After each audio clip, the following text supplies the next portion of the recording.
오늘은 성령 강림 후 7번째 맞는 주일입니다. 이제 다 같이 자리에서 일어나셔서 경건한 마음으로 2023년도 7월 셋째 주 주일날 일부 예배 하나님께 드리겠습니다.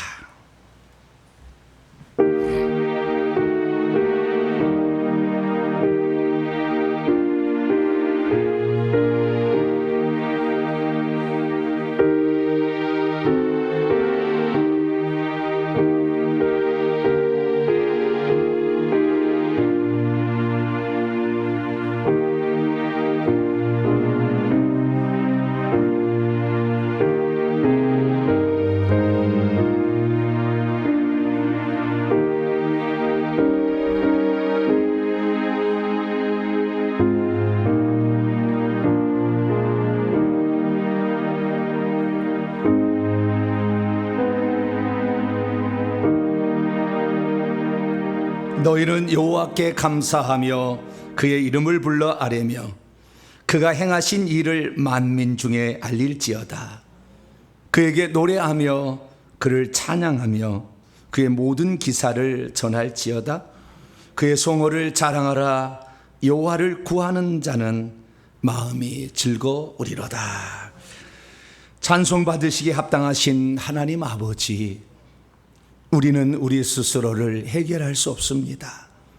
전능하신 주님의 손길이 아니면 살 수 없사오니 오늘도 주님을 의지하고 주님을 따라가고 주님께 감사하고자 겸손히 주 앞에 머리 숙이게 하시니 감사합니다. 놀랍고 기이한 일을 행하사 우리로 하여금 창조주 하나님을 드러내신 주께서 2000년 전 십자가의 죽으심으로 우리를 위한 사랑을 우리에게 알게 하여 주셨으니 우리가 마음과 정성을 다해 우리 주님을 찬양코자 합니다. 이 시간도 오셔서 우리의 찬양과 경배를 받으시고 한량없는 은총을 베풀어 주시옵소서. 우리 주 예수 그리스도의 이름으로 기도하옵나이다. 아멘. 찬송가 25장입니다. 면류관 버서서를 찬송하도록 하겠습니다.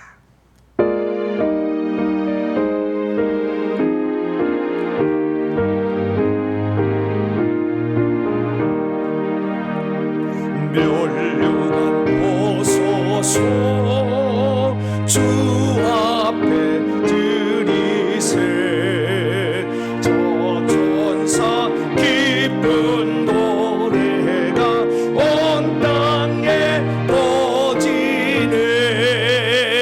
내 혼합 깨어서 저 찬송하여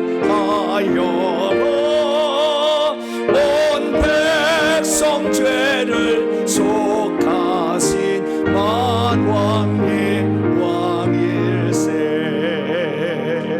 면류관 벗어서 주 앞에 들이세 그 손과 몸의 상처가 영광 중 빛나네.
하나님 앞에서는 아무도 의인이라고 말할 수 없습니다. 하나님 앞에 설 때마다 우리의 잘못과 허물을 발견하게 됩니다. 세상 사람들 앞에서는 강한 척했지만 사실 우리는 약한 자입니다. 세상 속에서 우리는 기도하는 삶으로 보였으나 사실 우리의 삶은 기도하기에 게을렀습니다. 하나님께 정직함으로 나간다고 하지만 때로는 위선적인 모습으로 나갈 때도 많았습니다.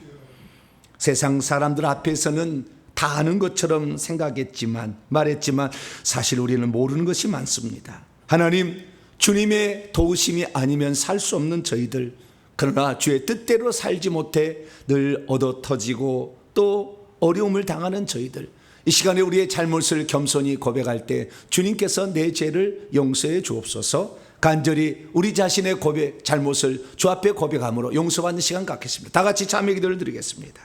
하나님 아버지, 우리가 주님의 도우심이 아니라면 어찌 이 세상을 살아갈 수 있겠습니까? 하나님, 주님께서 도와주지 않는다면 우리의 모든 삶은 헛것일 수밖에 없고 우리의 모든 것은 부끄러움 그 자체인 것을 고백합니다.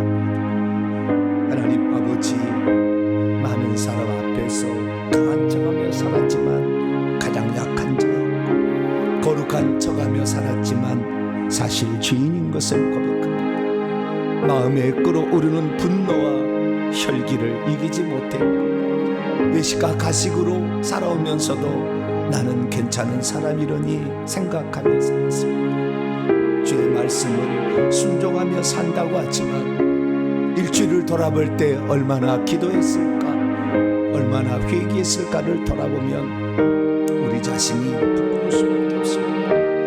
판단과 그리고 미래에 대하여 나름대로 기준이 선다고 말했지만 우리의 선택은 실수가 많았고 어려움이 많았음을 고백합니다. 전능하신 하나님 아버지여, 우리의 무지하고 어리석고 게으르고 나태하고 기도하지 않은 완악한 죄를 용서하여 주시고, 아버지, 세상과 살면서도 세상과 살지 않은 것처럼 스스로를 위안했던 우리 자신을 용서하여 주시길 원합니다. 경건한 삶을 산다고 했지만 세상 욕심으로 탐욕으로 물들어 있는 것이 우리 자신이었으며, 아버지 하나님, 주님 앞에 겸손하라 낮추라 했지만 그렇게 살면 안 된다고 스스로를 포장하며 살다가 넘어지고 자빠지고 그렇게 살았습니다. 하나님, 이 시간도 전능하신 아버지 앞에 우리 자신의 죄를 고백하며 용서받기를 원하오니 오셔서 이 시간 저희들의 죄를 용서하여 주시고 이 시간 저희들과 함께하여 주시옵소서. 온전히 하나님 앞에 새 출발할 수 있도록 도와주시옵소서. 오 주님, 역사하여 주시고 오 주님, 새롭게 하여 주시옵소서. 우리 주 예수 그리스도의 이름으로 기도하옵나이다. 아멘. 사랑하는 성도 여러분, 하나님은 우리 모두가 우리 자신의 모순과 허물을 거짓없이 고백할 때 용서를 베풀어 주십니다. 여기 우리가 고백한 모든 죄를 용서하시마 약속하신 하나님의 말씀이 있습니다. 여호와께서 말씀하시되 오라 우리가 서로 변론하자. 너희의 죄가 주홍 같을지라도 눈과 같이 희어질 것이요 진홍같이 붉을지라도 양털같이 희게 되리라. 이 말씀에 근거하여 우리가 고백한 모든 죄가 용서받음을 확신합니다. 아멘. 감사의 찬양 드립니다. 주님 손잡고 일어서세요. 찬송하도록 합니다.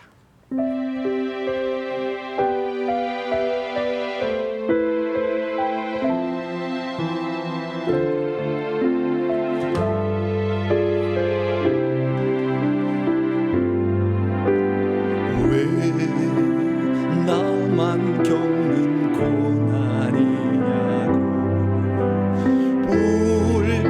불평하지 마세요. 고난의 뒤편에 있는 주님이 주실 축복 미리 보면서 감사하세요.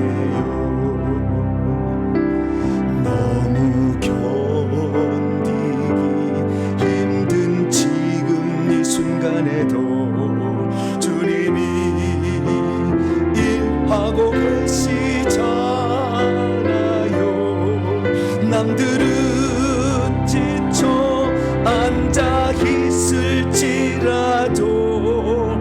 하지만은 일어서세요. 힘을 내세요. 힘을 내세요. 주님이 손잡고 계시잖아요. 주님이 나와 함께함을 믿는다면 어떤 역경도 이길 수 있잖아요. 힘을 내세요. 힘을 내세요. 힘을 내세요. 주님이 손잡고 계시잖아요. 주님이 나와 함께함을 믿는다면 어떤 역경도 이길 수 있잖아요. 이제 사도신경으로 신앙 고백합니다. 나는 전능하신 아버지 하나님 천지의 창조주를 믿습니다. 나는 그의 유일하신 아들 우리 주 예수 그리스도를 믿습니다. 그는 성령으로 잉태되어 동정녀 마리에게서 나시고 본디오 필라도에게 고난을 받아 십자가에 못 박혀 죽으시고 장사된 지 사흘 만에 죽은 자 가운데서 다시 살아나셨으며 하늘에 오르시어 전능하신 하나님 아버지 우편에 앉아 계시다가 거기로부터 살아있는 자와 죽은 자를 심판하러 오십니다. 나는 성령을 믿으며 거룩한 공교회와 성도의 교제와 죄를 용서받는 것과 몸의 부활과 영생을 믿습니다. 아멘. 자리에 앉으셔서 찬송가 242장입니다. 황무지가 장미꽃같이 찬송하겠습니다.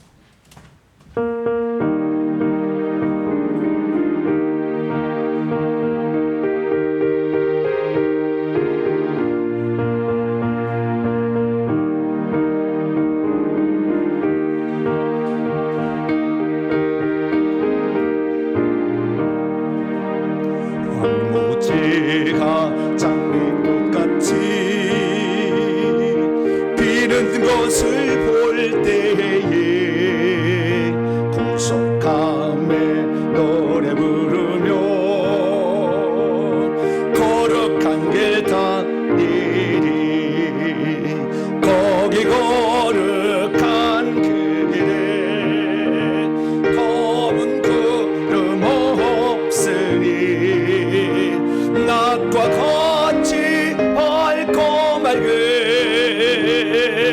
거룩한 길 다니리 하나님의 아름다움과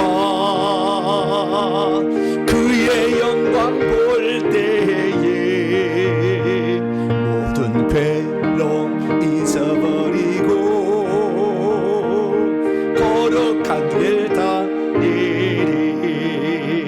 거기 거룩한 그 길에 검은 구름 없으니 낮과 같이 밝고 맑은 거룩한 길 다니리 마른 땅에 샘물 터지고 사막에 물 흐를 때 기쁨으로 찬송 부르며 거룩한 길 다니리 거기 거룩한 그 길에 검은 구름 없으니 낮과 같이 밝고 맑은 거룩한 길 다니리 거기 악한 짐승 없으니 두려울 것 없겠는데 평안함과 즐거움으로 거룩한 길 다니리 거기 거룩한 그 길에 검은 구름 없으니 낮과 같이 밝고 맑은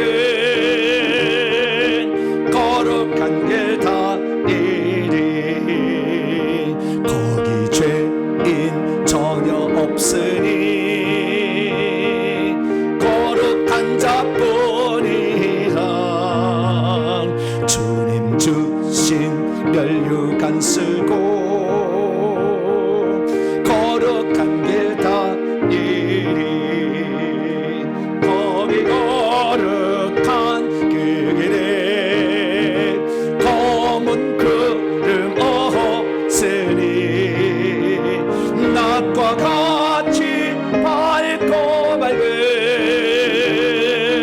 거룩한 길 달리리. 오늘 우리에게 주시는 하나님 말씀 봅니다. 사도행전 9장입니다. 사도행전 9장 10절부터입니다. 신약성경 202쪽에 있습니다. 사도행전 9장 10절부터 20절까지 말씀입니다. 10절부터 20절까지 말씀. 신약 202쪽에 있습니다. 아나니아와 사울의 만남이 나옵니다. 아나니아는 누구고 사울은 누굴까요? 10절부터 20절까지 둘 사이에 어떤 일이 있었는지를 한 절씩 교독하시면서 보겠습니다. 그때 다메섹에 아나니아라는 제자가 있더니 주께서 환상 중에 불러 이르시되 아나니아라 하시거늘 대답하되 주여 내가 여기 있나이다 하니 주께서 이르시되 일어나 집가라 하는 거리로 가서 유다의 집에서 다소 사람 사울이라는 사람을 찾으라. 그가 기도하는 중이니라. 그가 아나니아는 사람이 들어와서 자기에게 안수하여 다시 보게 하는 것을 보았느니라 하시거늘 아나니아가 대답하되 주여 이 사람에 대하여 내가 여러 사람들에게 듣사온즉 그가 예루살렘에서 주의 성도들에게 적지 않은 해를 끼쳤다 하더니 여기서도 주의 이름을 부르는 모든 사람을 결박할 권한을 대제사장들에게서 받았나이다 하거늘 주께서 이르시되 가라 이 사람은 내 이름을 이방인과 임금들과 이스라엘 자손들에게 전하기 위하여 택한 나의 그릇이라. 그가 내 이름을 위하여 얼마나 고난을 받아야 할 것을 내가 그에게 보이리라 하시니 아나니아가 떠나 그 집에 들어가서 그에게 안수하여 이르되 형제 사울아 주 곧 내가 오는 길에서 나타나셨던 예수께서 나를 보내어 너로 다시 보게 하시고 성령으로 충만하게 하신다 하니 즉시 사울의 눈에서 비늘 같은 것이 벗어져 다시 보게 된지라. 일어나 세례를 받고 음식을 먹음에 강건하여지니라. 사울이 다메섹에 있는 제자들과 함께 며칠 있을새 같이요 즉시로 각 회당에서 예수가 하나님의 아들이심을 전파하니. 아멘. 기도하겠습니다. 자비로우신 아버지 하나님, 오늘도 이렇게 좋고 복된 날에 우리 하나님께 나와 예배 드리게 하시니 감사합니다.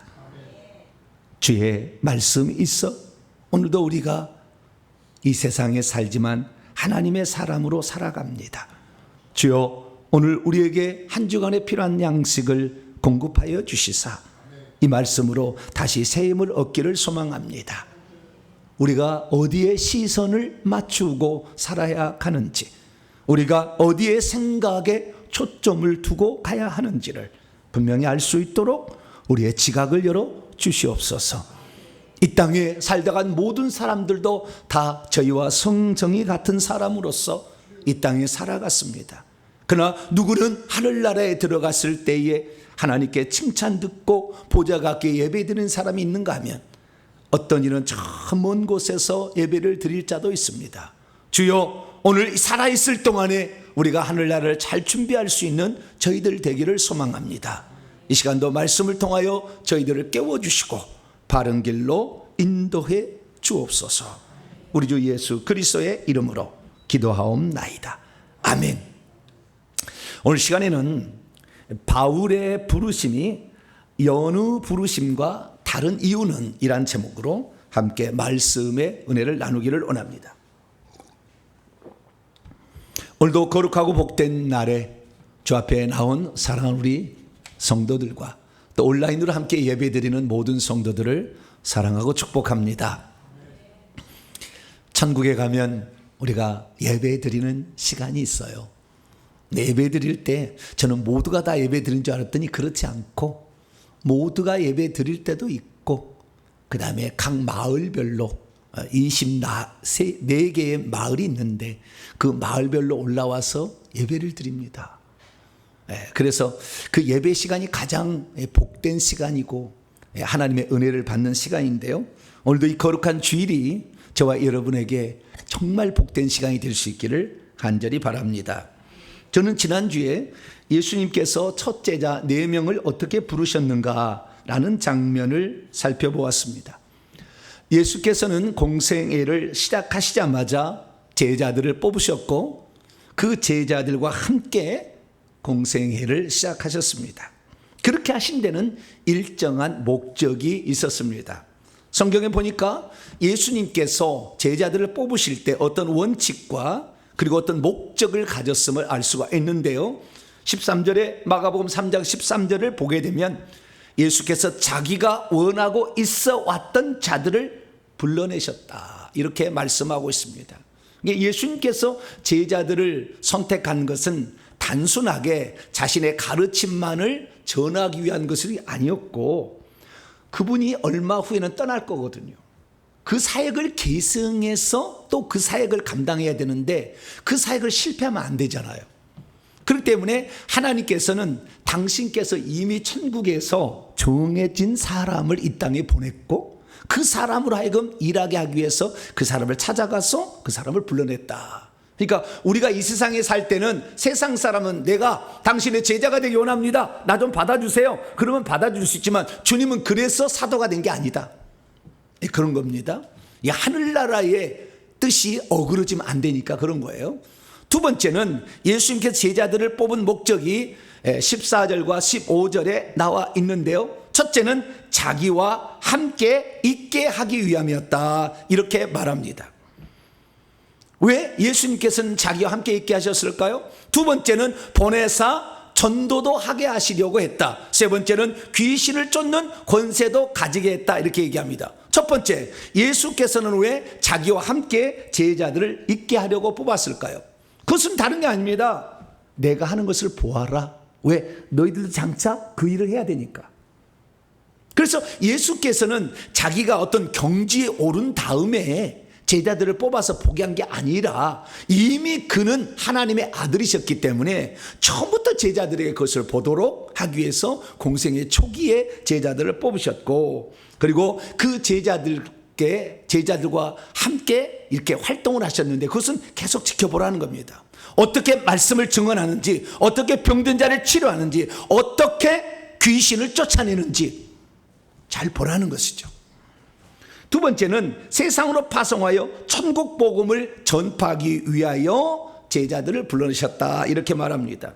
예수 그리스도께서는 이 땅에 사는 사람들로 하여금 천국에 들어가도록 하기 위하여 이 땅에 오신 거죠. 내가 죄인을 불러 회개해서 천국에 들어가도록 하기 왔다, 이렇게 얘기하시므로 그 천국 복음을 이렇게 전하는 거다라는 걸 보여주셨다는 거죠.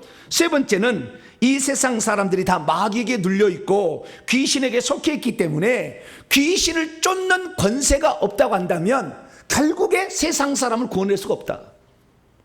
그래서 예수 그리스도께서 강조한 세 번째는 능력을 받아서, 권세를 받아서 귀신을 쫓는 권세를 얻으라. 강대상에서 귀신을 얘기하지 않는 주의 종은 사실 주의 종이 아니에요. 왜냐하면 모든 사람들은 귀신에게 붙잡혀 있는데 귀신이 호락호락 그를 내줄 것이 아니거든요.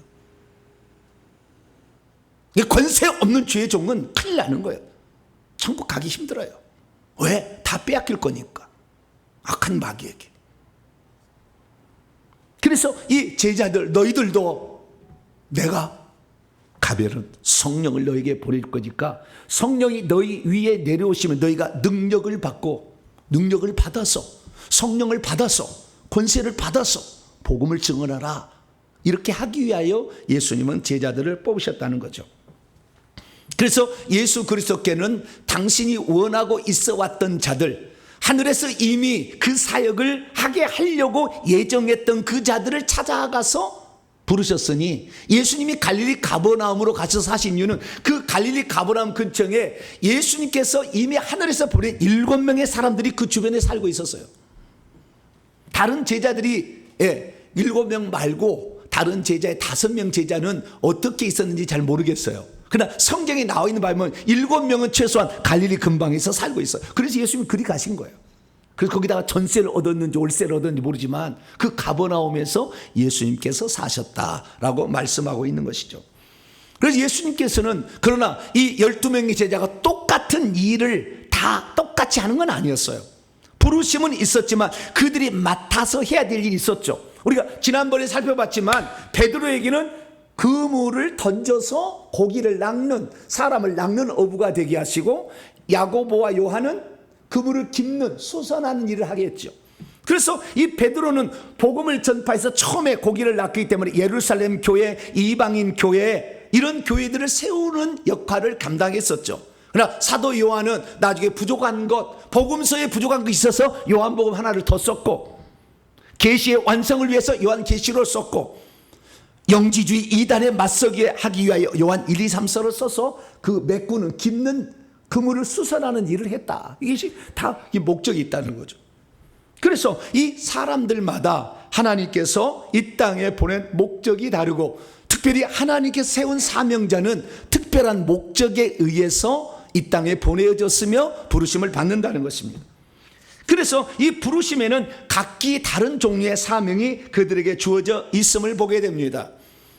그러나 이 하나님께서 사람을 부르실 때에 신약에 예수님만 부르셨느냐? 그렇지 않고 구약시대도 여호와께서 당신의 일을 맡기시려고 사람들을 부르셨어요.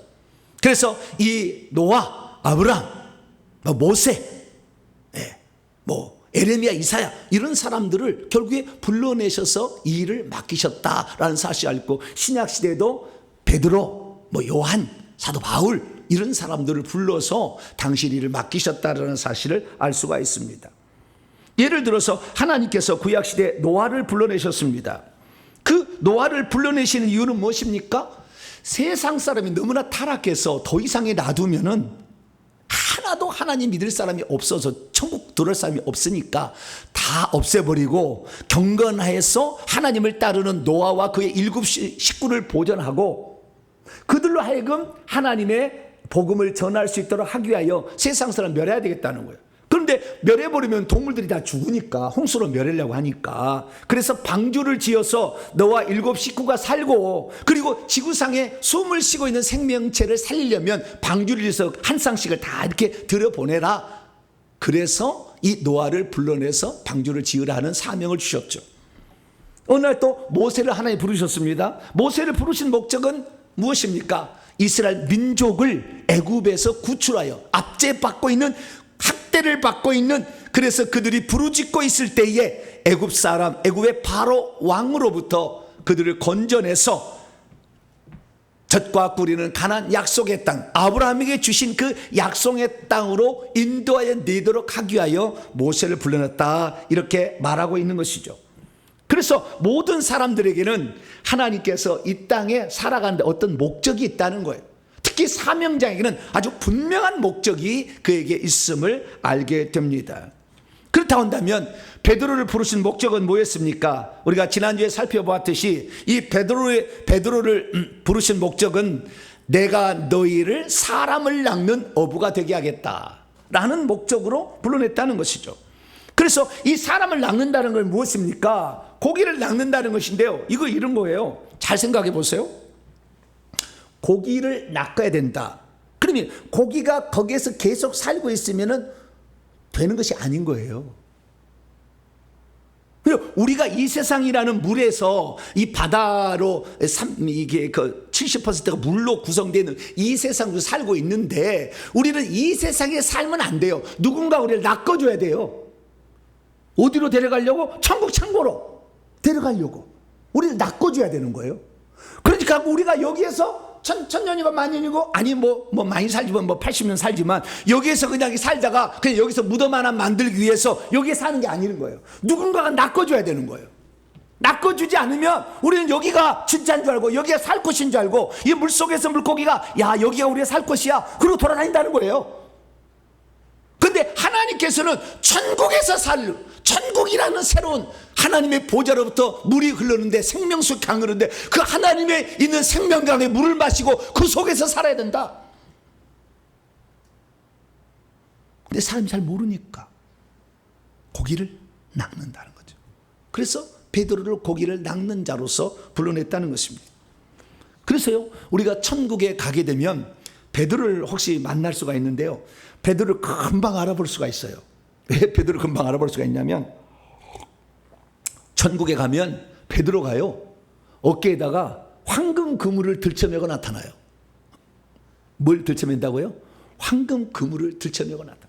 모세는 행위책을 들고 심판하니까, 그 재판자가 모세라고 그랬잖아요, 요한복음에. 그래서 우리의 행위책을 딱 들고 와야죠. 그 사람만 있는 행위책이 딱 있는데 그 사람 행위책을 딱 들고 나타나요. 사도 바울은 신약 성경 13권을 썼잖아요. 성경책을 들고 나타나요.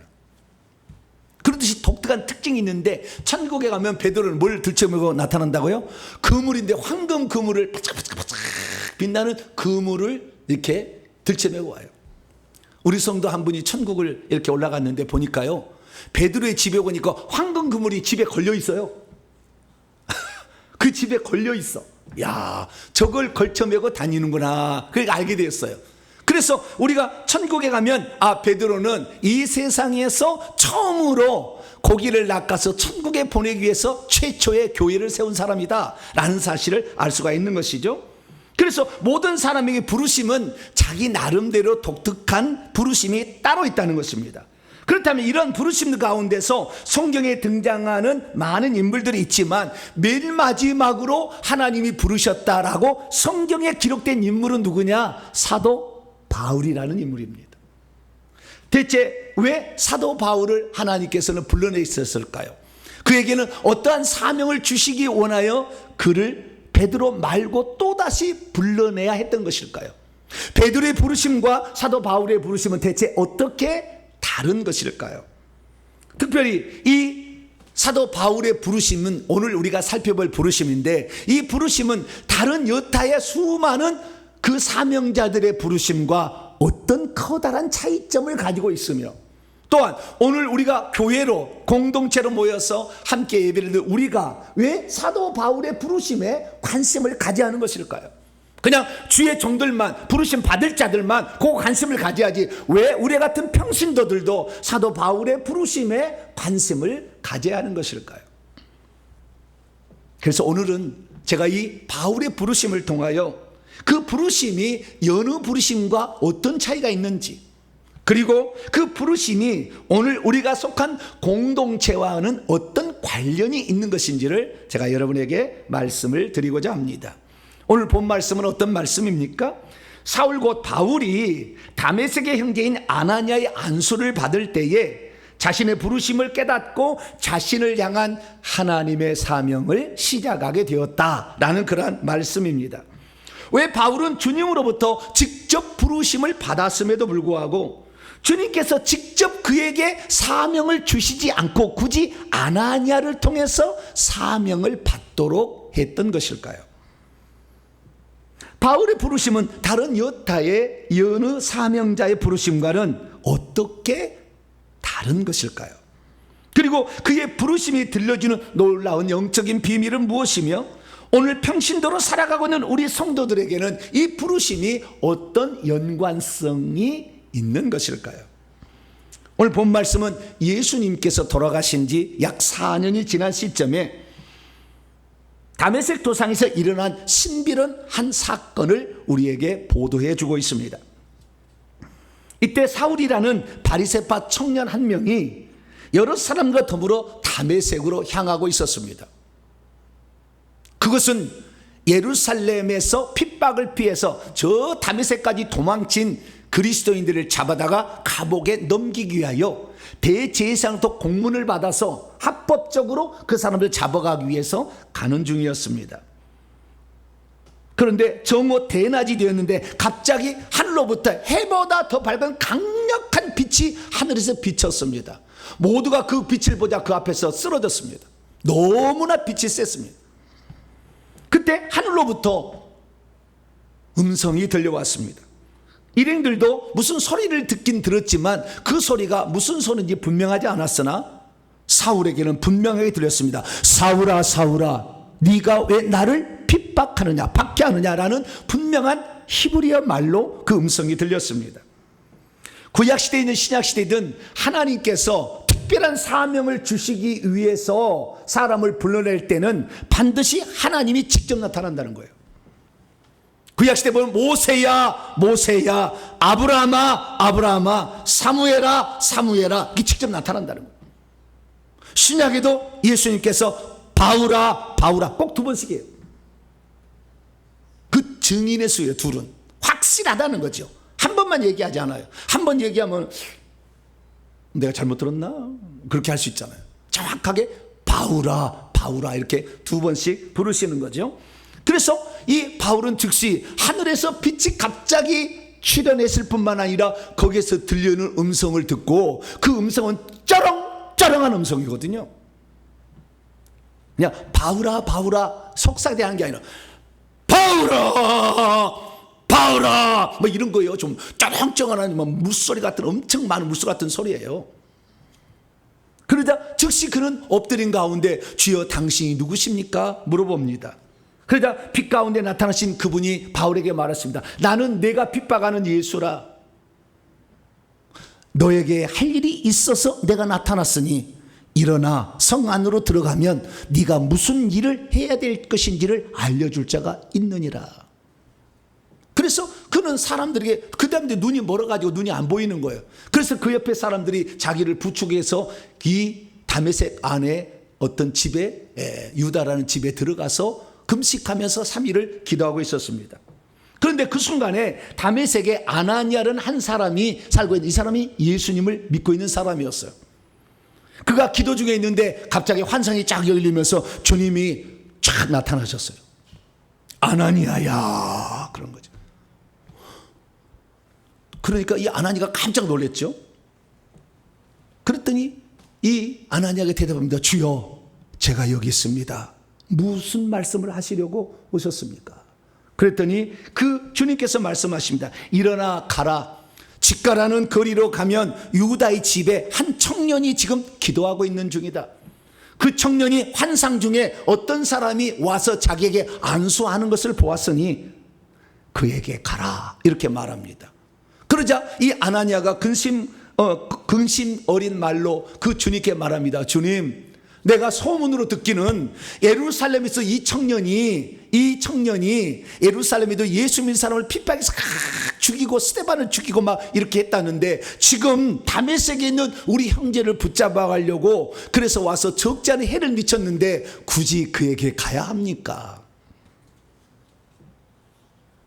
그랬더니 주님께서 말합니다. 가라. 이 사람은 내 이름을 이방인과 임금들과 이스라엘 자손에게 전하기 위한 나의 택한 그릇이라.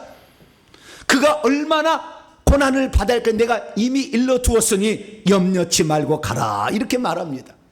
그러자 아나니아가 그리 갔더니 아니나다르가 직가라는 그대 유다 집에 금식하며 기도하에 있는 사울이라는 청년을 발견하게 됩니다. 그래서 그 청년에게 안수를 해주며 말합니다. 형제 사울이여, 주곧 내게 오는 길에서 너에게 나타난 예수께서 나를 보내어 당신으로 하여금 다시 보게 하고 성령으로 충만하게 하려고 나를 보냈습니다 하고 안수를 하자마자 이 사울이란 청년의 눈에서 비늘 같은 것이 뚝 떨어졌어요. 영적인 것이죠. 뱀의 비늘이. 그래서 그동안 시야를 가렸던 이 뱀 귀신이 비늘이 떨어진 거예요. 얼마나 큰 놈이 있었으면 뱀 비늘이 있겠어요? 용이죠. 용급이죠. 용급.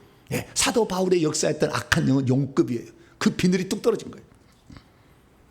그러자 이 바울이 그때부터 눈을 보기 시작했고, 아, 이래서 내가 이렇게 하나님께서 나를 쓰시려고 이렇게 이런 그릇으로 쓰시려고 부르셨구나 라고 깨닫고는 그때 음식을 먹고 강건해져서 즉시 회당에 가서 예수님은 하나님의 아들이요 그리스도라고 증언하기 시작했다는 것이 본문의 말씀입니다.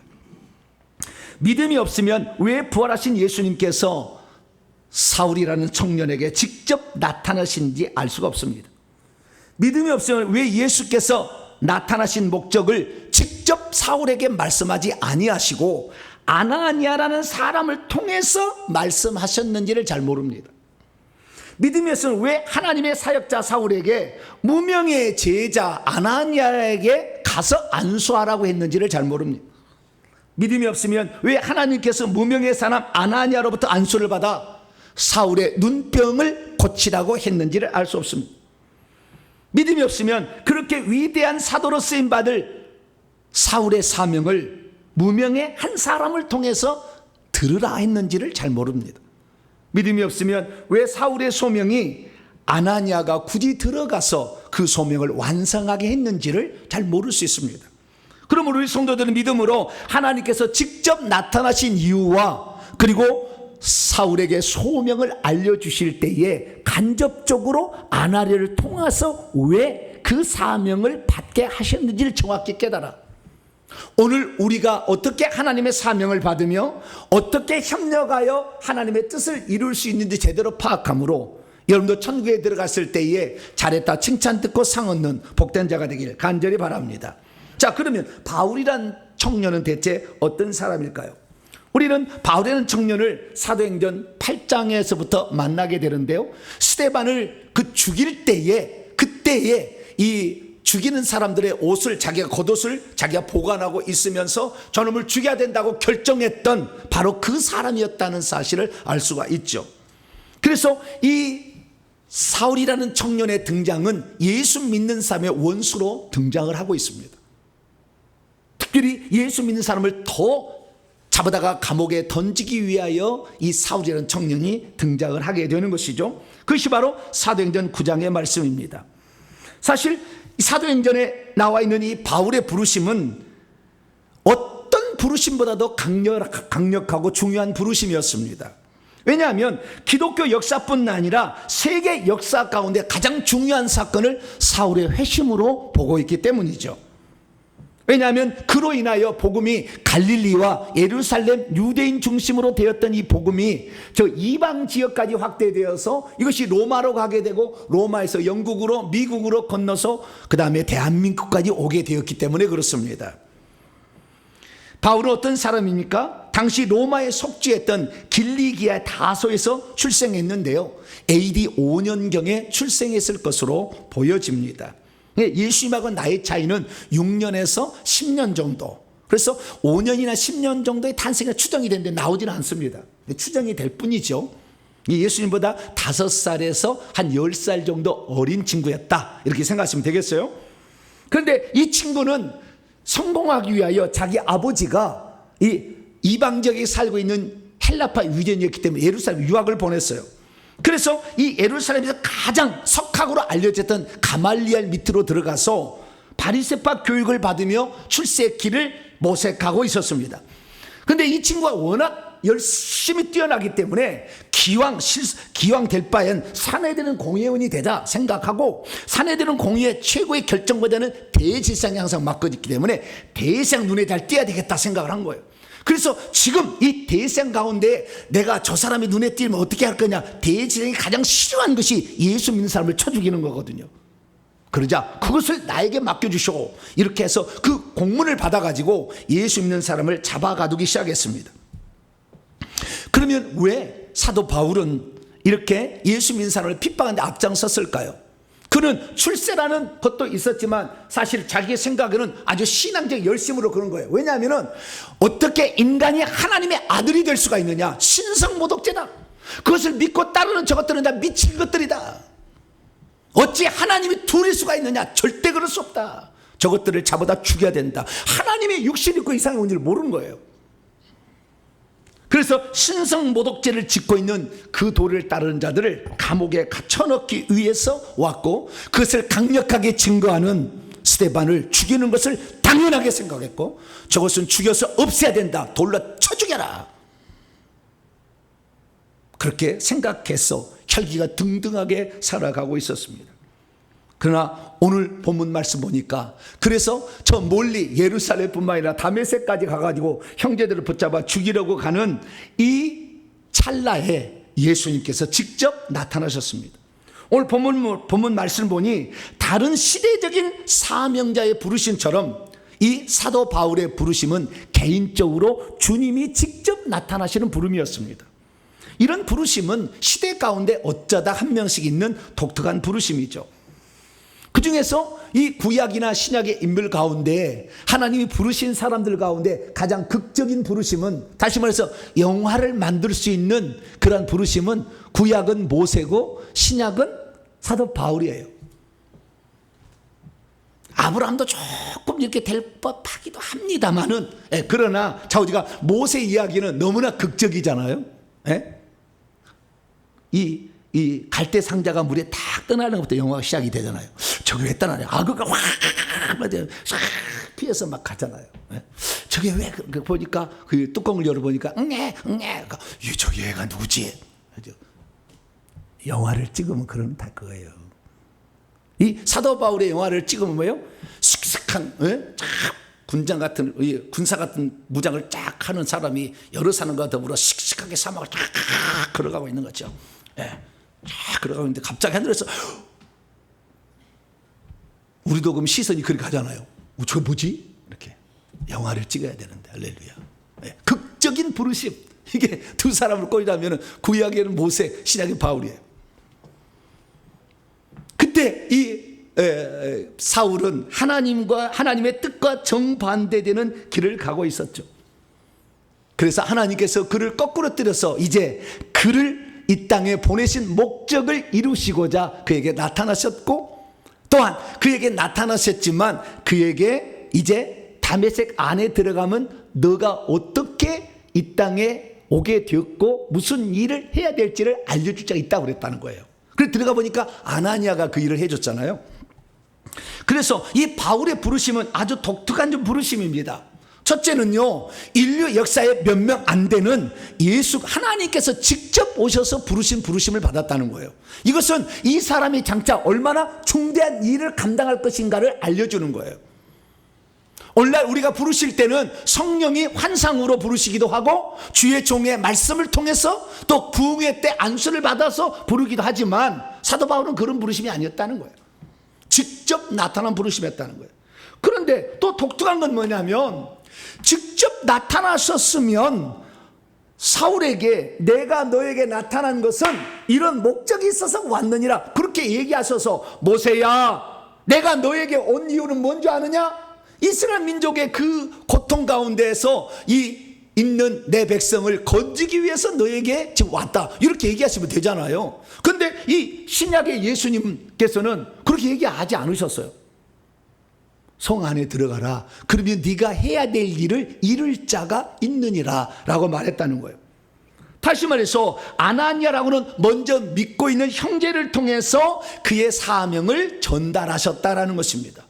신구약에 하나님께 부르심을 받아서 일하는 사람들 중에 단 한 사람만 자신의 사명을 하나님께 직접 받지 않냐고 다른 사람을 통해 받았는데 그것이 사도 바울이라는 거예요. 독특해요. 왜 그러면 왜 예수님께서는 직접 사울에게 너의 소명은 이것이다 그렇게 말씀하지 아니하시고 무명의 사람 알려지도 않고 그 뒤에도 나오지도 않고 그 전에도 나오지 않은 아나니아라는 어떤 사람, 이 사람을 통해서 그 막대한 사명을 듣게 했던 것일까요? 그것은 세 가지로 요약해 볼 수 있는데요. 첫째는 그의 부르심이 너무나 큰 부르심이었기 때문에 그렇습니다. 무슨 말이냐면 지금까지 하나님의 사람들이 하나님으로부터 부르심을 받았을 때 바울처럼 영광스러운 지위를 얻기 위한 부르심은 없었습니다. 다시 말해서 지금 천국에 들어가면 가장 영광스러운 지위와 그 위치에 있는 사람은 사도 바울이에요. 사도 바울을 따를 자가 능가할 자가 아무도 없습니다. 모세도 안 됩니다. 다윗도 안 됩니다. 아무도 안 돼요. 그러니까 지금 천국에서 가장 위대한 자로 쓰임 받을 사람을 불러내는 장면인데, 그래서 구약의 모세나 엘리야보다 신약의 베드로보다도 더 위대한 부르심이 지금 시작이 되었어요.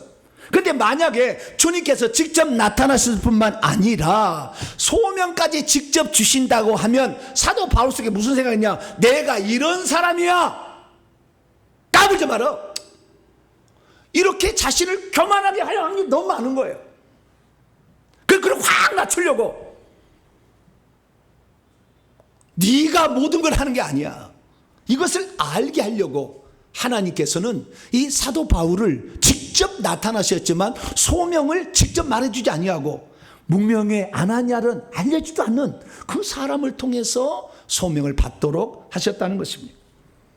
그렇습니다. 그에게 사명이 예수님께서 직접 주어진다면 그는 자신을 대단한 사람이라고 착각해서 교만할 것입니다. 그래서 무명의 한 사람, 그 사람께 안수도 받게 하고 사명도 받게 한 것이죠. 한마디로 그가 스스로 자신을 높이지 않도록 하나님께서 정확하게 너는 다른 사람들의 도움으로 네가 되는 것이지 네 스스로 되는 게 아니다, 이걸 기억하게 하도록 하기 위하여 간접적으로 사명을 전달하게 한 것입니다. 두 번째, 왜 하나님께서는 직접 사명을 주시지 않냐고 무명의 아나니아로부터 받게 하셨을까요? 그가 감당할 사명은 혼자서 감당할 사명이 아니었습니다. 다른 지체들과 함께 감당할 큰 사명, 자신이 속했고 자신과 함께 협력해야 될 공동체와 더불어서 그 사명을 감당해야 했기 때문에 그렇게 부르신 것입니다. 오늘 본 말씀 보세요. 그의 사명이 나와 있는데요, 그의 사명을 아나니아가 전달해 줍니다. 예수님이 직접 말하지 아니하고, 가라, 이 사람은 내 이름을 이방인들과 임금들에게 그리고 이스라엘 자손에게 운반하기 위하여 택한 나의 그릇으로 있느니라. 그의 부르심은 단순한 부르심이 아니에요. 베드로는 유대인들에게만 복음을 증언하라고 보냈지만 이스라엘 자손 기본이고요, 왕들이고요, 그 다음에 이방인들이 목적이 된 맨 앞에 세웠어요. 너는 이방인에게 가서 복음을 증해야 될 자다라고 주님께서 큰 그릇으로 삼았다는 것입니다. 다시 말해서 이 사도 바울은 단지 자기가 아는 자기 민족에게만 복음을 증언하고 자기 지역에게만 복음을 증언할 자가 아니라 전 세계에 나가서 다른 민족과 다른 지역에 살고 있는 사람에게도 복음을 증언하기 위해서 불러냈다는 거예요. 그런데 그 사명은 절대 혼자가 안 된다는 거예요. 사실 신구약 성경의 대부분의 사명자들은 다 개인적 부르심을 받았고 끝까지 개인적으로 합니다. 예레미야도 그랬고 이사야도 그랬고 다 그래요. 특별히 조금 더 큰 사명이 주어졌던 노아와 아브라함은 자기 식구들과 더불어 그 사명을 이루어요. 그런데 이 사울은 자기 식구들과도 안 되는 거예요. 그걸로 할 일이 아니에요. 그거 갖고 턱없이 부족한 거예요. 왜? 전 세계 사람들에게 복음을 증언해야 될 그런 사명이 그에게 있었기 때문이죠. 그래서 이 예수 그리스도께서는 그 일이 혼자 감당할 수 없기 때문에 너는 다른 사람들과 협력해서 너의 일을 해야 되느니라라는 것을 정확하게 알기 위하여 아나니아라는 사람을 통해 붙여준 거예요. 그래서 이 아나니아를 붙여준 것은 두 가지 목적이, 하나는 그의 병을 고쳐주기 위해, 눈이 시력이 멀었어요. 안 보이는 거예요. 3일 동안 안 보이는 거예요. 그런데 어떤 무명의 사람이 와서 자기 안수를 하자 비늘이 떨어지면서 눈이 보였다는 거 아니에요? 그래서 이 바울은 자기 혼자서 이 사명을 감당할 게 아니라 다른 믿음의 형제들과 또 더 나아가서는 믿음의 공동체, 지체들과 동역자들과 더불어서 그 일을 해야 된다라는 사실을 알게 하기 위해서 일부러 아나니아를 붙여줬다는 거예요. 그래서 이 베드로는 자기 혼자 가서 복음을 증언하고 다닙니다. 애니야, 루타 뭐 다 이렇게 혼자가 다닙니다. 그런데 바울은 혼자 다닌 것이 아니에요. 항상 팀으로 다녔고 처음에는 안디옥 교회에 파송을 받아요. 그래서 이 바울이 전도를 다니는데 1, 2, 3차 이렇게 전도를 다닙니다. 그래서 이 오른쪽에 있는 다소라는 길리기아 다소, 여기에 출생인데 그 예루살렘부터 밑에 예루 출발해가지고 이 지중해와 에게를 거친 이 지역을 계속 돌아다니면서 1, 2, 3차, 그 다음에 마지막에 4차는 저 로마, 장화에 있는 로마까지 이렇게 가는 1, 2, 3차, 4차의 전도여행을 통하여서 복음을 증언하게 했는데 단 한 번도 혼자 전도한 적이 없어요. 항상 같이 전도한 겁니다. 그래서 이 바울은 1차, 2차, 3차 전도여행을 했는데 1차는 바나바와 마가 요한과 함께 갔고요. 2차 전도여행은 실라와 함께 갔고 중간에 디모데와 누가가 합류하게 됩니다. 3차 전도여행은 누가와 사도 바울 그리고 여러 사람들과 더불어서 3차 전도여행, 4차는 예루살렘에 가는 전도여행을 통하여 전도하는데 그렇게 해서 그가 남긴 성경책들이 있는 거예요. 그래서 많은 성경책들을 그때 교회들에게 보낸 편지가 오늘 우리에게 성경책으로 13권으로 남겨져 있다라는 사실을 알 수가 있어요. 5차라는 전도여행은 이 바울이 로마에 가 있을 때 잠시 석방시켜줬는데 그때 서바나까지 가서 복음을 전했을 거라고 추정이 됩니다. 왜냐하면 그 유적들이 다 남아있어요. 그래서 그 서바나에 가 있을 때 보낸 편지가 디모데 전후서, 디도서 이런 편지들이 있죠. 그래서 약간 사도행전에 나오지 않는 이 편지들을 우리는 성경을 통해서 알 수 있게 됩니다. 어쨌든 이 바울은 좀 달랐다는 거예요. 베드로는 혼자 다니면서 복음을 증언했지만 바울은 절대 그러지 않았다는 거예요. 교회의 파송을 받고 그리고 여러 믿음의 공동체와 형제들의 도움을 받아서 그 복음을 증언했다라는 사실을 알 수가 있게 되는 것이죠. 그리고 그가 복음을 증언하게 될 때 처음에는 안디옥 교회에서 선교 헌금을 받아가지고 복음을 증언했어요. 근데 2차 전도 여행 때 빌립보에 이르렀을 때는 선교금이 떨어졌어요. 선교연금 내시나요? 안 내시죠? 네. 선금이 떨어져 버렸다. 저희 교회 나오지 않지만 선교연금을 보낸 사람이 있어요. 지금 저희 교회 사역을 위해서. 그렇듯이 선교연금이 떨어져 버렸어요.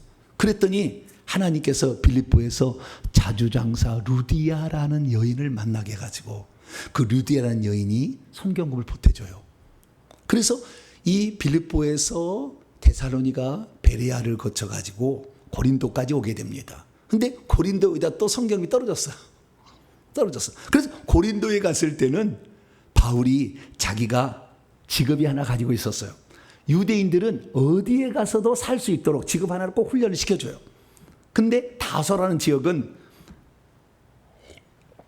텐트 만드는 그 일을 하는 직업을 다 가르쳐줘요. 그래서 바울은 그걸 배웠죠. 그래서 고린도에 갔을 때는 그 텐트 만드는 일을 아르바이트를 했어요. 근데 아르바이트를 하러 간 그 집에 주인이 누구였느냐? 브리스길라 아굴라라는 사람이었어요. 브리스 아굴라가 딱 자기가 오늘 일당을 주려고 딱 봤는데 저 사람은 아르바이트를 해야 할 사람이 아니라는 걸 알게 돼요. 직감이 있잖아요. 그래서 물어보니까 자기도 유대인, 그도 유대인인 거예요. 왜 여기에 왔습니까? 이렇게 왔습니다. 그 얘기를 들어보니까 하나님이 쓰시는 사람이란 걸 즉각적으로 알았어요. 그래서 그러자 브리스 아굴라가 말합니다. 당신이 하나님의 부름받은 그 사역을 잘 감당하시오. 내가 물질은 될 테니까. 그래가지고 브리스길라 아굴라가 자신의 사업을 통해서 벌어들인 그 일을 끝까지 바울이 로마에 갔을 때까지 계속해서 지원해 준 사람이 누구였냐? 브리스길라 아굴라가 그렇게 지원을 해줬어요.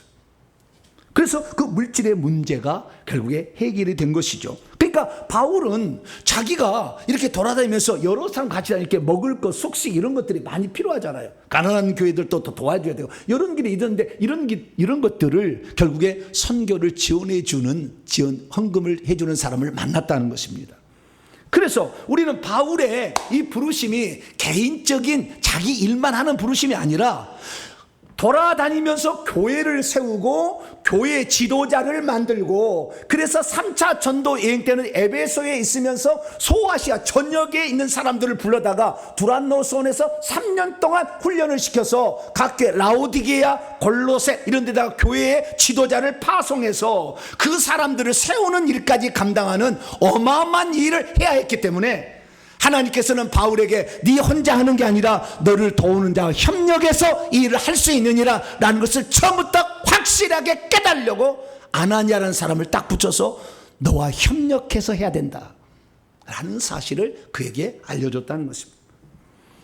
그래서 우리는 바울의 선교 동역자로서 우리는 바나바, 실라를 만나게 되고 평생 동역자에서 의사 누가 그리고 자기의 후계자로서 장차 에베소의 목회자로 파송했던 디모데 같은 사람과 함께 더불어서 이 일을 감당했음을 우리는 성경을 통해서 알 수가 있게 되는 것이죠. 그렇습니다. 사도 바울은 주님께서 말씀하시기를 너는 다른 사람들과 동역하면서 너의 사명을 완수할 수 있다. 너의 부르심은 단순한 부르심이 아니고 전 세계를 변화시킬 부름이기 때문에 네 혼자 잘했다고 되는 게 아니라 다른 사람의 필수적인 도움을 받아야 된다. 그리고 너는 너 혼자만이 아니라 너의 대를 이어서 다른 사람도 그 사역을 감당할 수 있도록 훈련을 시켜서 그 사람을 지도자로 세우는 그 일을 해라. 그렇기 때문에 두란노 소원을 얻으려면 얼마나 막대한 돈이 들어갔겠어요. 그래서 여러 사람들의 도움을 받으면서 그 일을 할 수 있도록 했다는 것입니다.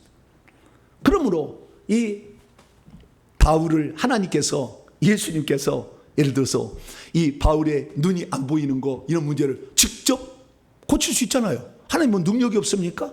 그럼 꼭 아나니아 안수를 통해서 고침을 받게 되고, 다 안 낫게 했어요. 또 다 안 낫게 하고 이 복음을 전할 때마다 눈물이 찍찍 나고 이렇게 하니까 아유, 눈이 안 보여요. 예. 블루베리를 먹었으면 되는데, 그때는 블루베리가 좋은 줄 몰랐나 봐요. 제가 요즘에 블루베리를 계속 먹다가 우유를 먹으면 안 된다 그래가지고 요구르트에다가 블루베리를 타서 먹었는데, 한 며칠을 제가 며칠을 내가 못 먹었어요. 그 눈이 침침해지네. 아, 블루베리를 소개를 했어야 되는데 블루베리를 몰랐어요. 눈이 침침해 잘 안 보이는 거예요. 이 눈병이 늘 문제가 됐던 겁니다. 글을 써야 되고 편지를 써야 되는데 이 글이 안 보이잖아요. 그러니까 하나님께서 아니야, 너의 주치의로 누구를요? 의사 누가를 딱 붙여주고, 할렐루야. 드로아에서, 그 도시에서 의사 누가를 만나서 누가가 평생 감옥에 있을 때까지 계속 주치가 돼요. 주의 종들은요, 건강이 아주 중요하거든요. 건강 잃어버리면 다 잃어버리는 거예요. 모든 병이 다 귀신만 오는 게 아니에요. 건강에 영양분이 부족해도 오는 거예요. 그걸 잘 관리할 수 있도록 의사 누가를 잘 이렇게 붙여준 겁니다. 그러니까 그 의사 누가가 없으면 어떻게 되는 거예요? 눈이 안 보여서 편지 못 쓰는 거죠. 그래서 도움을 받도록 이렇게 만든 거라 이거죠. 참 신기합니다. 그래서 이 하나님께서는 바울, 너 혼자 내가 너에게 눈병 하나 고치지 못할 것으로 아느냐? 그러나 나는 너에게, 네가 나에게 3번 이 눈병 고쳐달라고 그렇게 얘기했지만 내가 안 고쳐준 이유가 있다. 너에게 준 사명이 너무나 크기 때문에 네 스스로 한다고 자랑할까 봐. 너는 약한 자다. 내가 관여하지 않으면 너는 오늘도 쓰레기야. 너는 그걸 알아야 돼. 라고 하나님께서 사도 바울에게, 너는 다른 사람과 협력해서 그 사역을 이루라. 할렐루야. 그렇게 해서 그것을 평생 기억하도록 하기 위해서 전혀 알려지지 않는 무명의 아나니아를 붙여가지고 처음에 그 사명을 받겠다. 3번째, 이 하나님께서 아나니아를 이렇게 통해서 간접적으로 그 사명을 알게 한 이유는, 3번째 목적은 뭐냐? 복음 전파의 사명을 감당할 자로서 바울 너만 할 것이 아니라 너와 함께 복음을 전파하는 자도 천국에서 상을 얻어야 될 것이 아니냐. 너 열심히 하면 너에만 상이 가지만 너와 함께 협력해 한다면 그들도 상을 얻을 것이 아니냐. 나는 너 혼자만 상을 받는 것이 아니라 너와 함께 일하는 모든 자들도 상을 받기 원한다. 할렐루야. 그래서 함께 일할 분량을 각기 나눠서 주었다 그 말이에요.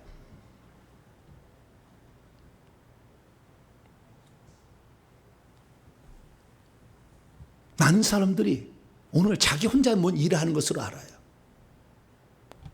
그런 사람은 하나님의 뜻을 잘 모르는 거예요. 함께 일해야 돼요. 그들도 받을 상이 있게 만들어야 되는 겁니다. 나만 복 받을 것입니까? 그들도 하늘나라에 쓰임 받을 수 있도록, 그래서 천국에서 높은 지위를 가질 수 있도록 인도해야 되는 거죠. 그래서 주님께서는 바울 혼자 하지 말고 같이 해라. 그래서 동역자를 붙여줄로 믿으시기 바랍니다. 그렇습니다. 믿음이란 자신을 향한 하늘의 각기 다른 부르심이 있다는 것을 알고 자신에게 맡겨진 일을 충성함으로 하늘의 상을 모두가 준비하도록 하는 것입니다. 그렇다면 바울과 함께 복음 전파의 사역에 동참했던 그들은 대체 어떤 복을 받게 되었을까요? 성경을 보니까 3개의 복을 받았음을 얘기하고 있습니다. 첫 번째는 바울을 지원하고 동역했던 자들이 하늘에 그 이름이 생명책에 기록되어 있더라 라고 말합니다. 바울이 빌립보에 가서 복음을 전했는데 빌립보에 가니까 빌립보에 유오디하고 순두계라는 사람이 바울을 협력해서 열심히 복음 전파에 힘을 썼어요. 그런데 유오디와 순두계가 바울이 떠나자 둘이 티격태격해서 싸웠나 봐요. 여자들은 시기 질투심이 좀 많나?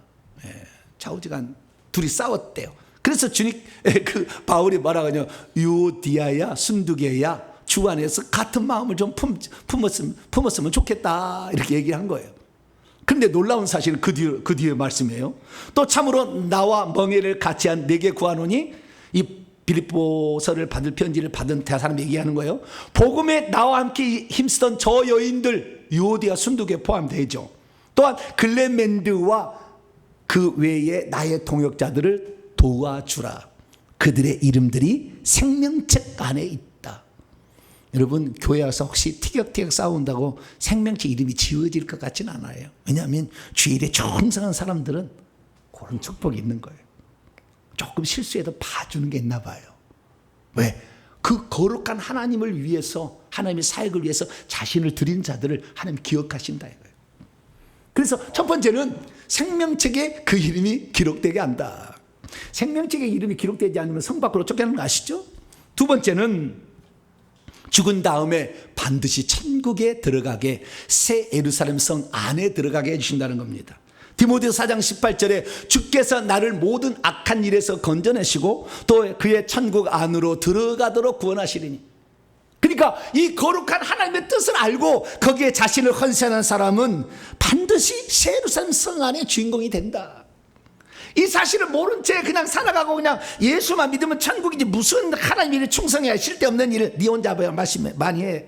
무슨 11조를 내 쓸데없는 소리 하지 마라. 그런 사람도 있어요. 그런 사람 그냥 가시면 되는 것이고, 우리는 함께 협력해서 하나님 나라를 세우기로 자신의 물질을 드리고 자신의 삶을 드릴 때 하나님께서 너는 새 예루살렘 성의 주인이 될 수 있다. 그렇게 하나님께서 복으로 약속했다는 것입니다. 세 번째 축복은 뭐냐?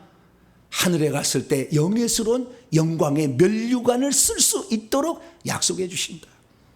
그것은 사도 바울만이 아니라 내게만 아니라 그날에 내게만 면류관을 주는 것이 아니라 주의 나타나심을 사모하면서 그날을 준비하여 함께 협력한 모든 자에게도 면류관을 쓸 수 있도록 복을 주겠다. 할렐루야. 그렇기 때문에 우리가 평신도로 살아가는 사람이 대부분이지만 우리가 알아야 될 게 뭐냐? 주의 종 혼자 일을 하는 게 아니라는 거예요. 그 주의 종만 상을 받을 게 아니라는 거예요. 우리 모두가 함께 그 일을 이루어서 너도 상을 받아야 될 게 아니냐. 너도 생명책에 이름이 기록되고 너도 천국 새 예루살렘 성 안에 들어가고 그 성 안에 들어갔을 때 면류관 받을 수 있는 성도가 되어야 될 것이 아니냐. 할렐루야. 그래서 맨 마지막에 부르심은 개인의 부르심이었지만 공동체와 함께하는 특별한 부르심이었다라는 사실을 우리는 확인할 수가 있게 되는 것이죠.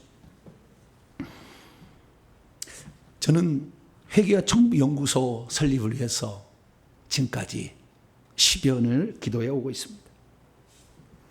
주님의 오실 날이 너무 가까운 시대에 우리는 살고 있습니다.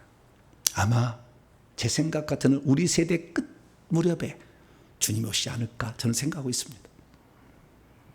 주님께서는 그래서 그 주님이 오시면 그 뒤로부터는 구원이 정지되는 거잖아요. 한 사람이라도 그 전에 구원받을 수 있도록 해야 되는데 예수만 믿고 죄짓다가 성 밖에 떨어진 사람이 너무 많기 때문에 회개를 전하라. 그래 천국에 들어가지 않겠느냐. 그래서 회개 청부 연구소를 설립할 수 있도록 계속해서 인도해 오셨어요. 그래서 제가 그 회개 청부 연구소라는 것을 이 하나님이 주신 그 생각으로 만들어내기 시작했고 이제 올해 출범을 지금 앞두고 있습니다. 그런데 회개 청부 연구소를 이렇게 설립하려고 보니까 왜 하나님이 이 거대한 이 프로젝트를 이렇게 작은 사람과 작은 교회에게 맡기셨을까? 그래서 하나님께서는 코로나를 통해서 이게 싹 열었어요. 누구든지 참여하라. 이것이 하나님의 뜻이라는 것이 믿어지고 성령의 감동이 오는 자는 누구든지 참여하라. 엊그제도 어떤 분이 우리 교회 다니지 않습니다. 회개정보 말씀을 듣고 있는 분이 1,000만 원을 선교금으로 보내왔어요. 회개와 정보 연구소 설립해 쓰십시오. 이 세상에 돈이 아깝지 않은 사람이 있으면 나와보라고 그랬어요. 다 소중합니다. 그럼 무엇이 그 사람을 감동했을까요? 저 개인 이거 아닙니다. 하나님의 뜻이 지금 어디 있는가를 보는 거잖아요. 그래서 사람이 필요한 거예요. 왜냐하면 이것을 지금요, 책을 얼마나 많이 내야 되며, 이 유튜브와 인터넷 방송을 얼마나 또 해야 되며, 또 많은 사람들이, 지방에 있는 사람이 훈련을 받으려면 기숙하면서 배울 수 있는 장소가 필요하잖아요. 그래서 사람과 물질이 필요한 거예요. 의사 누가, 디모데, 바울과 실라, 바나바 이런 사람 필요한 것이고, 뿐만 아니라 루디아 자주장사, 브리스게 아굴라 이런 사람 필요한 거예요. 그래서 이런 사람을 지금 붙여서 너희들도 천국 갈 때 상을 받아라. 할렐루야. 그만 받을 게 아니다. 그는 그가 할 일을 하는 것이고, 너가 그 일을 협력한다면 너도 그 일을 통해서 복을 받을 것이니 너도 협력하라. 그래서 자신의 삶을 드리는 거예요. 저는 사실 아주 평범한 사람이고 마른 막대와 같은 사람이에요. 근데 하나님께서 이 시대 가운데 어떤 일을 할 것인지를 정확하게 알려주셨어요.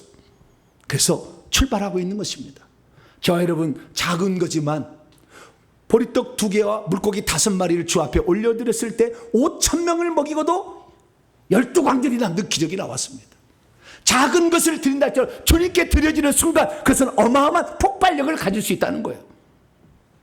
우리가 이 세상을 지금 살아갑니다. 무엇을 위해 살아가는 것입니까? 오늘도 이 세상의 물속에 살고 있어서는 결국에 죽는 거예요. 고기를 낚아서 천국의 창고에 들여보내야 되는 겁니다. 누가 합니까? 부족하지만 우리에게 주어진 은사와 달란트, 시간을 주 앞에 드릴 때 하나님은 그 일을 하게 되는데, 이를 잘 감당함으로 꼭 새 예루살렘 성에 들어가시고 그 이름이 생명책에서 빛나는 사람으로 천국에 갔을 때 면류관 쓰는 복된 자로서 발견되어지기를 간절히 축원합니다. 거룩하신 하나님, 감사합니다. 우리가 이 땅에 태어날 때 왜 여기에 있는가를 생각해 봅니다. 주여, 오늘 말씀을 통해서 우리도 이제는 하늘의 부르심을 함께 받아 바울과 동역했던 그들처럼 하나님 나라를 위해서 진력할 수 있도록 도와주시옵소서. 우리 주 예수 그리스도의 이름으로 기도하옵나이다. 아멘. 명령과 선포를 통해서 정리를 해보도록 하겠습니다. 오른손을 치시고 시작. 주여, 바울의 부르심이 다른 여느 부르심과는 조금 다른 측면의 부르심이었다는 것을 알게 하시니 감사합니다.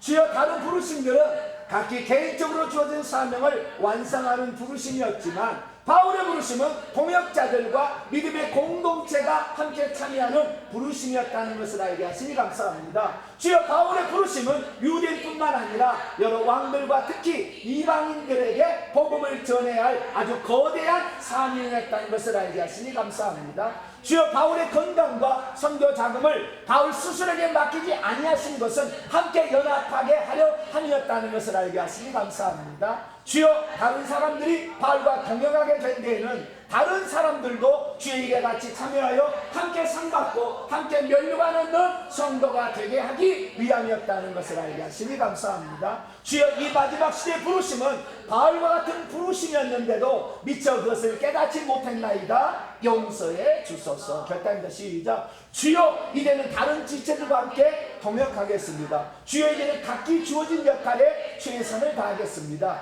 주여, 이제는 주님의 부르심에 나도 협력하겠습니다. 주여, 이제는 내가 바울을 돕는 아나니아가 되겠습니다. 주여, 이제는 나도 함께 면류관 쓰는 성도가 되겠습니다. 선포합니다. 시작. 이제까지 나로 하여금 이 시대에 주어진 사명에 눈을 뜨지 못하게 막고 있는 악한 영들은 결박을 받아라. 이제 내가 예수 이름으로 명하노니 동역과 협력의 중요성을 알지 못하게 막고 있는 악한 영들은 떠나가라. 내 영혼아 깨지어다. 내 영혼아 깨지어다. 여러 지체들과 협력하여 시대적인 사명에 충성할지어다. 핵심다. 시작. 똑같이 사람들에게 복음을 전파할 부르심이었지만 사도 베드로의 부르심과 사도 바울의 부르심은 서로 다른 측면이 있구나. 시대적으로 쓰시는 사명자는 항상 개인적으로 부르시되 결코 부정할 수 없는 독특한 부르심으로 부르시는구나. 바울의 부르심은 너무나도 크나큰 부르심이었기에 그가 교만하여 넘어지지 않도록 여러 지체들의 도움을 받게 하셨구나.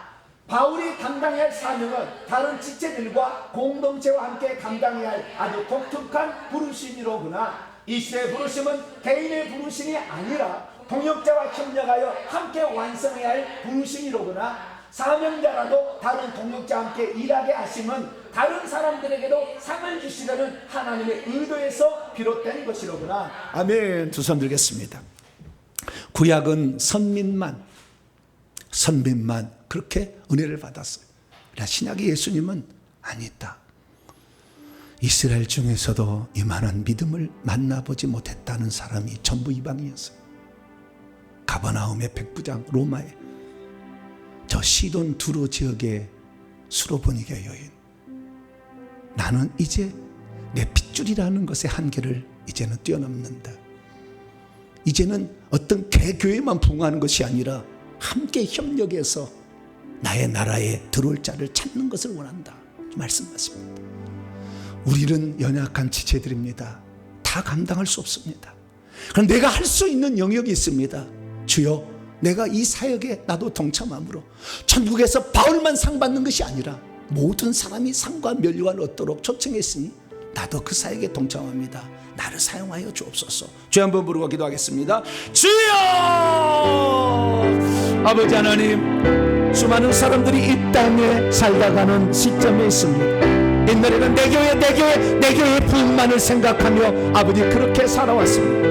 그러나 아버지 하나님이여, 지금의 시대는 내 교회가 아니라 주님의 나라에 채워야 될 사람들이 차야 되는데, 하나님 아버지여, 내 교회였지만 실제적으로 천국 간 사람이 너무나 없기 때문에 코로나를 통해서 모든 것을 열어버리시고 이제는 하늘의 사명을, 하늘의 부르심을 받는 사람들을 찾아내어서 마지막 시대 이 사명을 감당할 수 있도록 부르고 있음을 보게 됩니다. 바울을 통하여 2000년이 지나서 이제 개개의 직위로 다 아버지 바꿔졌지만 그게 아니다. 이제 교회 지도자를 세워야 되고 진짜 지도자들을 세워야 되며 영권으로 귀신들을 사로잡아서 그 악한 영에 저주 받은 채 있는 영혼들을 살려야 한다. 그래서 마지막에 하나님의 살아계심을 보고 천국에 들어올 자를 양성해야 된다는 하나님의 그 뜻이 이제 이 땅에 이루어지도록 하기 위하여 저희들을 먼저 불러주신 것 감사합니다. 너무나 부족하고 마른 막대기 같아서 주님의 도우심이 없으면 아무짝에 쓸모없는 저희들이지만 주님의 손에 붙들리고 함께 협력할 때에 아버지 작은 불꽃이 타올라 장작더미가 나서 큰 불을 이루듯이 이 시대 가운데 하나님이 쓰실 엄청난 일을 감당하는 아버지 저희들이 될 줄로 믿습니다. 하나님, 나는 부족하지만 하나님의 아버지 나 같은 부족한 자를 들어서서 하나님 나라의 일부분을 감당케 하시니 감사합니다. 주여, 저희들은 부족하지만 주의 나라를 위해서 나 자신을 두리시는 영역을 찾아서 주의 나라를 세워가기를 소망합니다. 한 사람만 상을 받는 것이 아니라 모든 사람이 함께 상을 받아야 된다. 그들도 면류관을 쓰게 하겠다. 주님께서 모든 것을 열어놓았사오니 이제 아버지 나도 그 대열에 동참하여서 이 시대 가운데 사람을 낳는 어부가 되게 하고 아버지 교회 지도자를 세우며 귀신을 쫓는 사람을 만들어서 아버지 진정한 천국 백성으로 아버지 만들 수 있는 훈련 기간을 필요하실 때 저희들이 우리 삶을 드리기를 소망합니다. 하나님 아버지여, 우리들을 받으시고 아버지 우리들을 통하여서 하나님의 일을 이루시기 합니다. 내가 아나니아가 되고 내가 누가가 되고 내가 디모데가 되겠습니다. 하나님 저를 도와주셔서 내가 프리스길라 아굴라가 되겠습니다. 하나님 내가 루비아 자주형사가 되겠습니다. 하나님 아버지여, 저를 사용해서 이 시대 가운데 하나님의 뜻을 이루어 주시옵소서. 우리가 주님께 드리는 것이야말로 가장 값진 것이요 우리가 주님께 드릴 때 오병이의 기적이 나타날 줄로 믿습니다. 오 하나님 아버지, 저희들을 사용하시고 저희들을 하나님의 뜻대로 사용하여 주시옵소서. 오 주님 도와주시고 함께하여 주시옵소서. 예수님의 이름으로 기도합니다. 아멘. 찬송가 508장을 찬송합니다. 찬송하시면서 준비하신 예물 하나님께 드립니다. 우리가 지금은 찬송하도록 하겠습니다.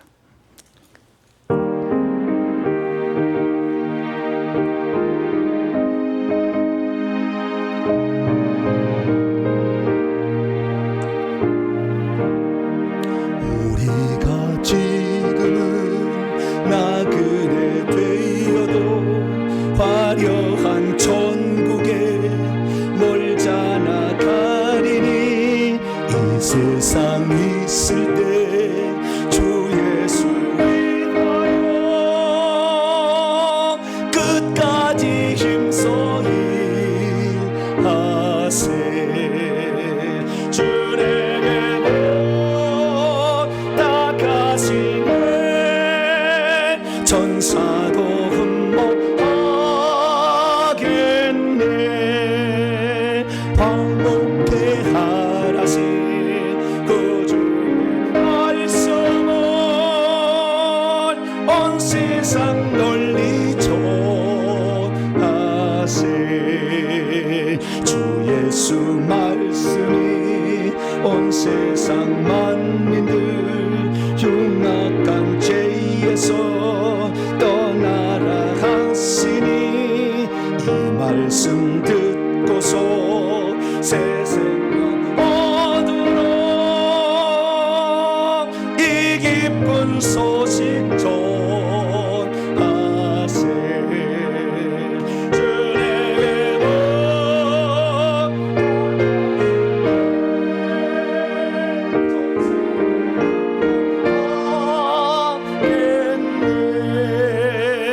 화목케 하라신 그 주의 말씀은 온 세상 널리 전하세.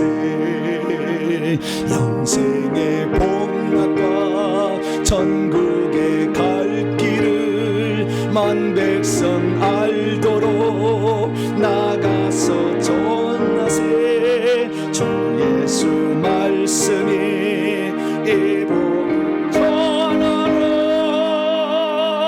우리에게 부탁하소네. 주 내게 부탁하시네 전사도 흠모하겠네. 화목케 하라신 그 주의 말씀은 온 세상 널리 전하세. 할렐루야. 시간이 지나니까요 다 알겠어요. 참 잘 몰랐는데 시간이 지나니까 그랬구나. 그래서 이 길을 가는구나. 저와 여러분 영광의 길입니다. 그러나 이 길은 좁은 길이고 남이 잘 가지 않는 길이지만 끝까지 이 믿음을 가서 이 믿음의 길에 승리의 깃발을 꽂을 수 있는 복된 성도가 되길 간절히 바랍니다. 교회 소식을 전합니다. 회계정보연구소 설립을 위해서 기도해 주시고 세배처소 매입을 위해서 기도해 주시길 바랍니다.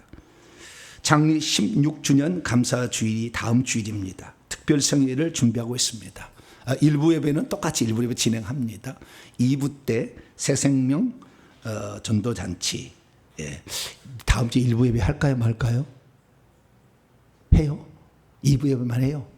네, 그럼 다음 주는 2부 예배만 미리 광고를 해야 되겠네. 1부 예배 들으신 분들은 과거 영상을 제가 링크를 시켜놓겠습니다. 그렇게 하도록 하고 다음 주는 2부 예배 그래도 한 곳에 몰아서 좋습니다. 2부 예배 때 이렇게 하고 그 다음에 오후 찬양 예배는 전도 간증 집회로 하도록 하겠습니다. 특별 성회를 위해서 이번 주 월화수 저녁 8시에 본당에서 기도회를 하도록 하겠습니다. 뭐든지 그릇을 준비해야 부어지는 겁니다. 그릇이 준비 안 되면 안 되는 거예요. 기도해야 합니다. 함께 참여하시기 바라고요. 못 오시는 분들은 멀리 거리 상하신 분은 온라인으로 참여하시기 바랍니다. 회개 기도문으로 200번 기도하시고 다른 상은 참조해 주시기 바랍니다. 인사 나눕니다. 주님의 은혜가 여러분에게 주님의 은혜가 모두에게 모두 함께하기 바랍니다. 우리가 그만큼 많은 하루에도 아마 동영상이 유튜브에 1억 개는 올라갈 거예요. 근데 어쩌다가 우리가 회계연구소 동탄명성교회라는 이 공동체를 통해서 만나게 됐는데 이 놀라운 만남이 천국에서 이래서 그때가 있었구나. 이 고백이 감탄이 절로 나오는 복된 고백이 되기를 바랍니다. 봉헌하겠습니다. 자리에 일어나겠습니다.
나는 정말 부족한 사람이 있고 주님 앞에 내세울 것 없는 사람입니다. 하나님, 주님 오실 때가 얼마 돼서 그때는 구원이 없어지기 때문에 그 전에 한 사람이라도 더 구원해서 새 예루살렘 성 안에 들어가는 구원을 전파하라 우리에게 말했기에 회개와 천국복음 연구소를 세워 이 일을 감당하려고 합니다. 바울을 하나님이 세우실 때 개인적 특별한 부르심이었지만 공동체의 부르심으로 그 사역을 완성케 했던 것처럼 우리도 협력하여 일을 함으로 각자에게 주어진 하늘의 상을 받을 수 있는 우리 모두가 되게 해 주옵소서. 하나님께 나올 때 빈손 들지 아니하고 우리의 사랑과 정성을 예물에 담아 하나님께 바칩니다. 하나님 이 예물을 기쁘게 받으셔서 오늘도 아버지 하나님 이 훈련이 필요한 두란노 성과 같은 이 장소를 우리에게 허락하심으로 많은 사람이 훈련받아 교회를 살리고 이 시대 가운데 천국 들어가는 사람을 양육할 수 있는 교회 지도자들을 세우게 도와주시옵소서. 이 일을 위해서 아버지 문서 선교를 담당할 자, 방송 선교를 담당할 자, 세미나 사역을 담당할 자, 신학교 사역을 감당할 자가 필요합니다. 주여 사람을 준비시켜 주시고 물질도 또한 부어주셔서 이 막중한 사명을 협력하여 아름답게 이루게 도와주시옵소서. 우리 성도들 세상에 살아갈 때 각기 주어진 일들을 잘 감당케 하시고 내가 어떻게 살아야 주님께 영광 돌릴까 생각하며 기쁨으로 자원하고 헌신함으로 천국에 들어갈 때 빛난 면류관 쓰는 복된 성도들 다 되게 해 주옵소서. 한 주간 또 다음 주간을 준비하며 아버지 기도하게 될 텐데 기도에 동참해서 다음 주 주일 예배는 은혜의 복된 시간이 되게 하여 주시고 구순현 집사님을 붙잡아 주셔서 강력한 성령의 역사는 천국에 입성할 수 있는 믿음이 선포되는 복된 시간이 되게 해 주옵소서. 이 예물을 온전히 하나님께 바칠 때 우리 주 예수 그리스도의 이름으로 기도하오며 이제는 우리 주 예수 그리스도의 무한하신 은혜와 하나님 아버지의 극진하신 사랑하심과 성령님의 이로교통 충만하심이 말씀을 듣고 합력하여 하나님의 뜻을 이루고자 하는 이 예배 참석한 모든 성도들 위해 온라인 성도들 위해 이제와 영원토록 함께 하옵시기를 간절히 축원하옵나이다. 아멘.